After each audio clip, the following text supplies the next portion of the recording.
Okay, when I'm starting a beat, I'm always going to start with the kick drums as they're kind of the main part in defining a groove. So let's start with this loop here, which is called Rattle Kicks, and it's part of my Cosmic Drum and Bass sample pack on Loop Masters. The loop itself is already at 170 BPM, so it'll loop nice and tight, and it's already got all of the markers set in place. So let's turn the channel down to about -13 dB to give ourselves some headroom that we mentioned earlier, and we'll have a quick listen to that loop.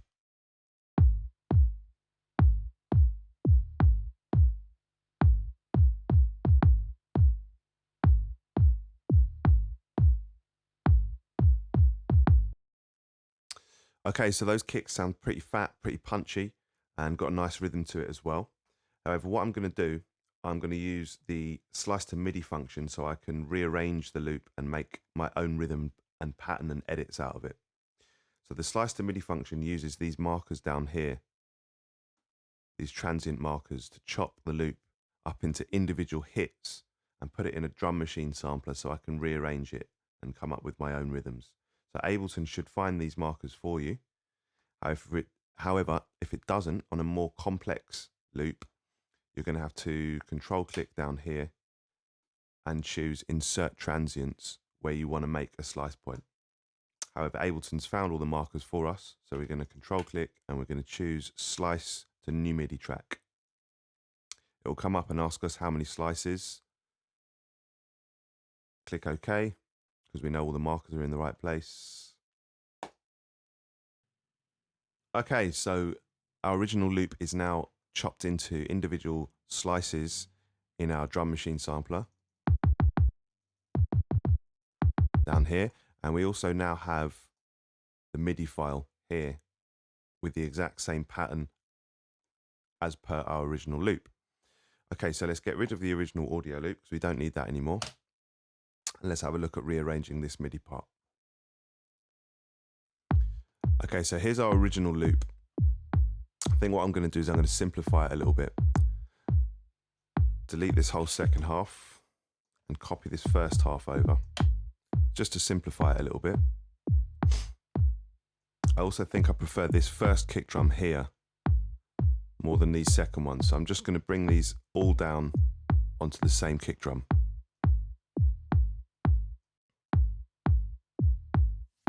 So we've got a bit more of a simple rhythm now, a nice 2-bar rhythm.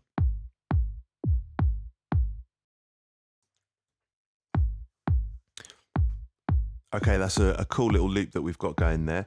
But what I'm also going to do is I'm going to add a little roll at the end of the loop here, just to give the loop a little bit more groove and a little bit more character. I'll add 2 kicks in on 16th just by double clicking. So you can hear that gives it a little bit more of a roll effect, a bit more character to the loop.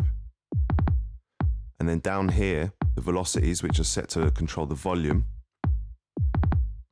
I'm just going to fade these in a little bit, which is going to add to that kind of roll effect and give it more groove. Okay, that's nice. Okay, so we've now rearranged that loop, made it our own. Okay, so I'm happy with our rhythm that we've got there. Let's have another quick listen. So pretty simple, nice and tight with this little roll. Okay, but what I'm actually going to do is I'm going to tighten up those kick drums and make them sound a little bit more punchy. I'm going to do that using the envelope within the drum rack sampler. Okay, so down here in our drum sampler, or the drum rack sampler, we've got attack, decay, sustain and release, which controls the envelope of the individual hits, which allows you to shape those. So let's have a little listen how that works. Here's our standard kicks. And if I bring this sustain down to nothing, I can then use this decay to shorten the hits like that, which is probably a bit over the top really. So what I wanted to do, I just wanted to tighten them up slightly. So we'll probably have that about 1.2 seconds, which kind of tightens them up, gives them a bit of space between each other. Okay, so I'm happy with our kick rhythm, so let's get a snare drum in there. what I'm going to do is I'm going to use the Ableton drum rack sampler again. It's a nice and simple sampler. I'm going to go back to my sample pack. I'm going to choose this snare called SD Room. I'm going to drag it straight onto one of these little pads here. You can trigger it down here. You can hear it's almost like a bit more of a side stick than a snare, but I think that's really going to suit this beat that I want to create. So come back up here to the track, double click in this empty slot here to create a MIDI part. Then I'm going to trigger both parts over here. And we can just start putting our snare drum in here. So the first one I'm going to put here. And the second one I think I'm going to put over here. Okay, so I like that rhythm, and I'm sure you can probably work out where we're going to with this beat.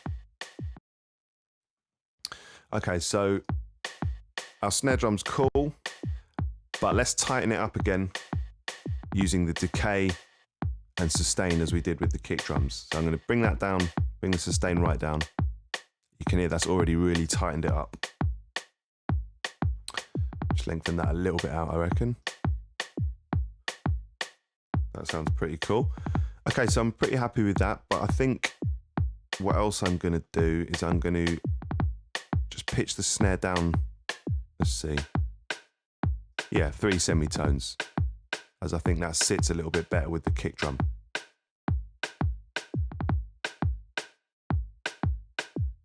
Yeah, I'm happy with that. Okay, so I'm happy with our kick and snare rhythm. Pretty tight. But let's give it a little bit more movement by adding in a little shuffle. I'm going to go back to the Cosmic Drum and Bass sample pack, and I'm going to pull in a ready-made shuffle at 170 BPM called Spectre Shuffle. Put that onto an empty space like that to create a track.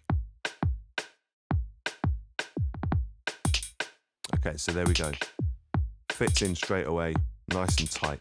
I will show you how to make your own shuffles later on in the lessons, but for the benefit of getting a vibe now and getting something rolling, let's just use one of these. I'm just going to tuck this down a little bit, it's a bit too loud.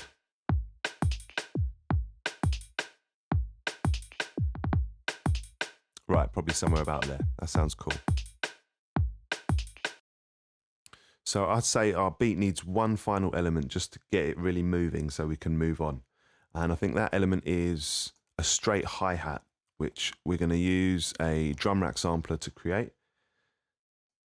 Drag that over here to create a new channel. I'm going to go back into my sample pack. I'm going to select this hi-hat here called Hinge. Just going to drag that straight on to one of these pads here. Go back up to the channel and double click to create a MIDI part. And then I'm literally going to just put in a straight 16th pattern like this. Go back to the drum rack sampler.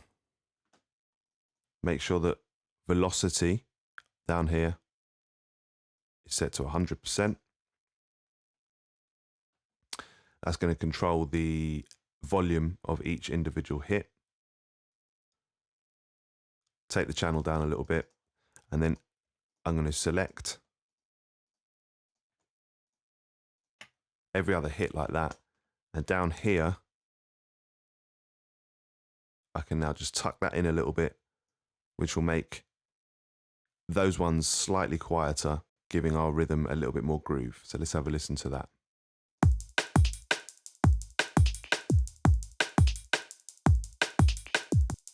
So the hi-hat on their own, we can see changing this velocity here, which then in turn changes the volume, allows us to create a different groove. So I'm going to set it about there. Yep, I like that. Again, I'm going to come back into the drum rack sampler, tighten this up with the sustain and the decay. Probably something like that, in fact. Nice and tight, I think. Bit more level on it.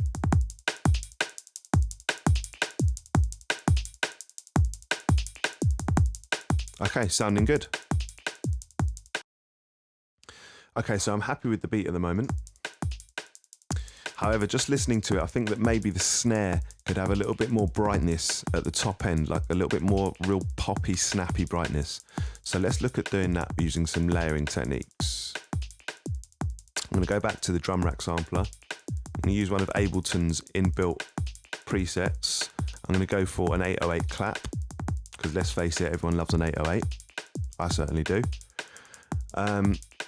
Move this new clap track over to next to our snare, just so we're all tidy. Turn that down a bit. Then just copy that MIDI part over. Which means when we open this up, we can see two MIDI parts in exactly the same place as our snares. Just move those onto our clap, which is over here. We can trigger that.